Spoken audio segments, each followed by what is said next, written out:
today I'm going to be doing my very late February wrap-up. So in February I read 9 books and a grand total of about 2,800 pages. 2 of the books were classics, 3 of them were sci-fi dystopian, 3 of them were contemporary romances, and 1 of them was a nonfiction. Out of those books I gave 1 star, 4 2 stars, 0 3 stars, 4 4 stars, and 0 5 stars. So overall, it wasn't the best reading month. So the first book that I read in February was the nonfiction one, and that was Secrets for the Mad by Dodie Clark. This is a memoir that she wrote. For those of you who don't know, Dodie Clark is a YouTuber and a singer. I gave this book like 2.5 stars.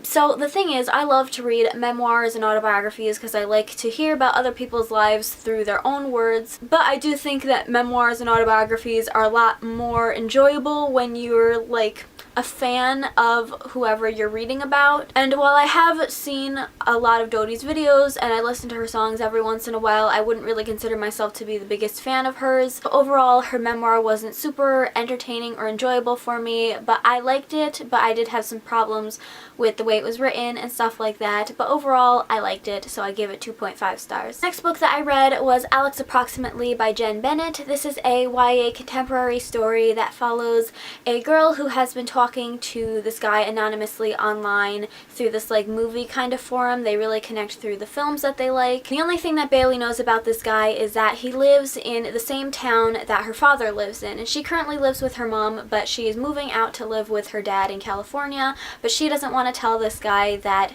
she's moving out there because she doesn't really know who he is. He could be some creep on the internet. So when she goes out there, she wants to kind of figure out on her own who he is. When she gets to California, she ends up getting a job at a museum, and there she meets her co-worker Parker, who right off the bat she does not get along with. And this is a You've Got Mail retelling, and pretty much anytime I've ever heard somebody else talk about this book in their video or even in the synopsis, it pretty much gives it away that Parker is the guy that she's been talking to online. So I don't really think that's a spoiler if I tell you that. I gave this book 4 out of 5 stars. I really enjoyed it. Contemporaries can kind of be hit or miss for me, so I'm never really sure when I go into them whether I'm going to like them or not, but I really enjoyed this one. As I said, it's a You've Got Mail retelling, which I've never actually watched that film in full, and the last time I even saw a little bit of it was years ago, so I can't really tell you whether it was a good retelling of that or not because I wouldn't know, but I did think it was a super cute contemporary. The actual thing that drew me to this book was the fact that she worked at a museum,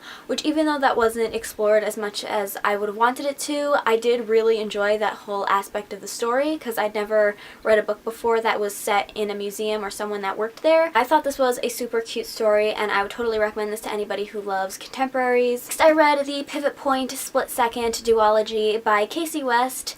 This is a sci-fi dystopian duology that follows a girl called Addie, and she lives in this like compound of people that have special abilities. So her ability is that she can kind of see the future, and whenever she's faced with a decision, she can search the future and see what her life would be like if she made this choice and what it would be like if she made that choice. So at the beginning of this book, we learn that Addie's parents are getting a divorce, and her mom is staying in the compound, but her dad is moving into the real world with the normal people. So she has to make the choice of whether she wants to stay in the compound with her mom or go live with her dad in the world of normal people. So this book is told in alternating chapters of what her life would be like if she stayed with her mom and if she went with her dad. I really enjoyed this duology. I gave both of the books 4 stars, although I think I enjoyed Pivot Point a little bit more. Y'all know that Casey West is one of my all-time favorite authors, and this is the only duology that she wrote, or any of the books that she wrote, that weren't contemporary romances. So I was kind of worried about going into this whether I was going to like them, which I really did, as you can tell. I super enjoyed the characters in these books, and one of the things I love about Casey West's writing is that in almost all of her books she has some kind of trope in them, but somehow she writes it that you love it, and it's not annoying like it is in most other books. And in this one I found that there was like a love triangle, but it was done in such a unique way that I don't even know if you could call it that, because in the book, when we're alternating chapters, in the half of the book she is with her mom and she's with this one guy, and then in the other half of the book she's with her dad and she's with this other guy. So it's kind of like a love triangle, but it's kind of not because she's living 2 different lives. I hope that whole thing made sense, but it was really interesting to read about, and I loved the story. Because I was so used to reading her contemporary stories that are usually just really light, it started off as just being that, and I wasn't really sure about it at first whether I was really enjoying it, but then the story took a more serious turn, which I really loved, and yeah, I just really enjoyed this duology, and I would totally recommend it. Then I read Love, Life, and the List, also by Casey West, and this is her latest novel, so I have officially read every single Casey West book that she has released. The book follows a girl called Abby who is a artist, and she also works at a art museum, so that's 2 books that I've read this month where people work at a museum, which is really cool. I really like that setting. But she is trying to get her art into an art show that she's doing, but the curator of the museum says that her paintings don't have enough heart and emotion in them, so she makes a list of things that she wants to do to give her paintings more heart and emotion, and she asks her friend Cooper, who she has an unrequited crush on, if he can help her complete the things in this list. And yeah, it's just a super cute contemporary story. I also gave this 4 stars. There's nothing particularly amazing about it, but it was really cute and entertaining. After I did read it though, I did watch Murphy Napier's spoilery reading vlog that she did on this, and in that video she brought up a lot of points that I didn't realize while reading it, and she didn't like the book very much, and I can definitely see a lot of the flaws after she pointed them out, but because while I was reading it in the moment I was very entertained and I was enjoying it, I decided to just keep my rating at a 4 star, but I do see that there are a lot of flaws and problems with this book, but like I said, it's still entertained me and it made me happy in the moment, so I really liked it. Next I read The Haunting of Hill House by Shirley Jackson. This is like a more modern classic. I think it was written in like the 40s or the 50s,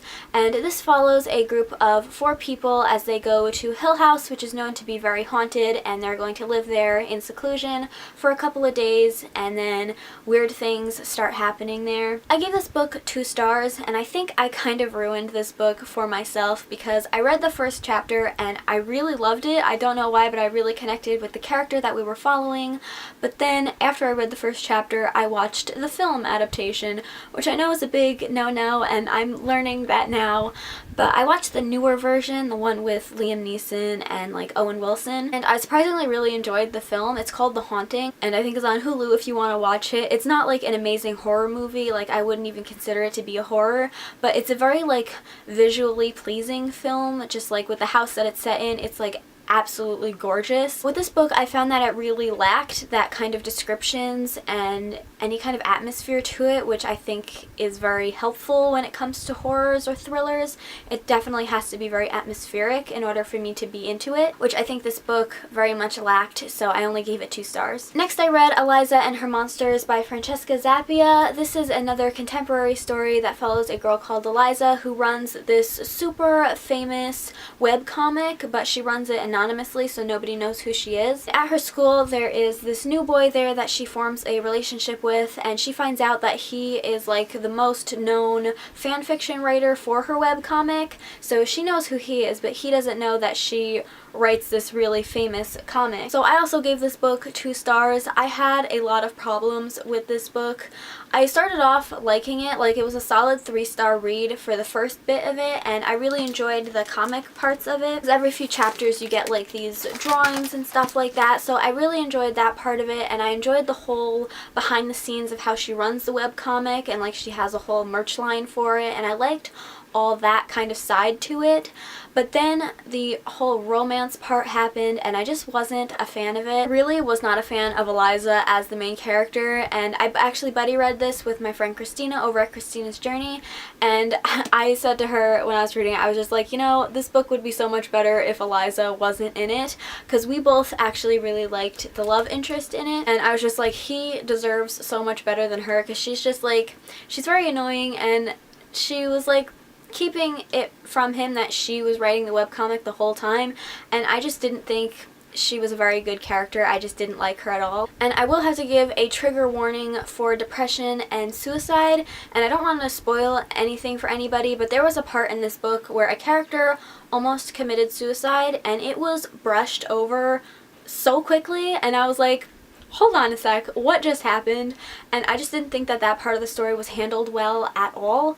So I didn't really like that, and overall it started off good, which is why I gave it 2 stars, but by the end of the book it was like a 1-star read. Next I read Reboot by Amy Tintera. This is like a dystopian / sci-fi book. In this world, when you die, you wake up a certain amount of time later, and the longer that you're dead, the like less human emotion you have when you wake up. So we follow a girl who died, and then 178 minutes later she woke up, which is like the longest anyone has ever been dead. So she's known to just be like super emotionless and ruthless, and she ends up training a new Reboot who was dead for like 22 minutes, I think, and so he's still very human and he just doesn't understand the whole society and stuff like that, so she is trying to train him. This is another 2-star read for me. It started off pretty good. I love dystopians, and so it had that whole kind of world to it that I really enjoyed. And like 100 pages to like halfway through the book, I felt like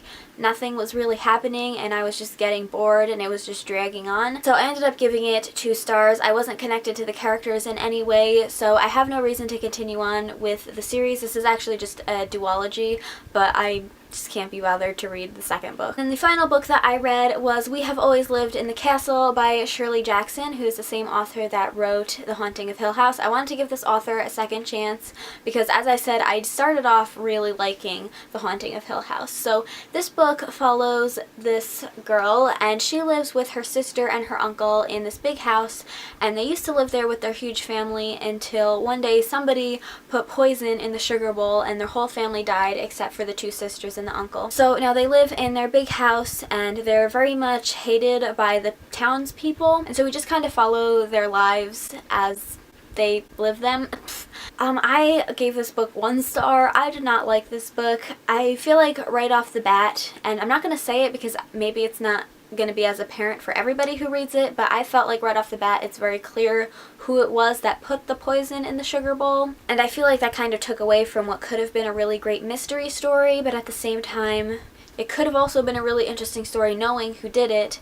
But in the end it just wasn't concluded right for me. Like, I felt like the whole book was pointless because it just didn't conclude in any way, and I felt like there was no mystery throughout it of who put the sugar there and like what happens. It was just like a bunch of stuff about their life and nothing really happened in the end. I felt like we were back at the beginning of the book at the end. Like, nothing really happened or changed. So yeah, I gave this book 1 star. Wasn't a big fan. Those were all the books that I read in February. Leave me a comment down below and let me know what your favorite February read was.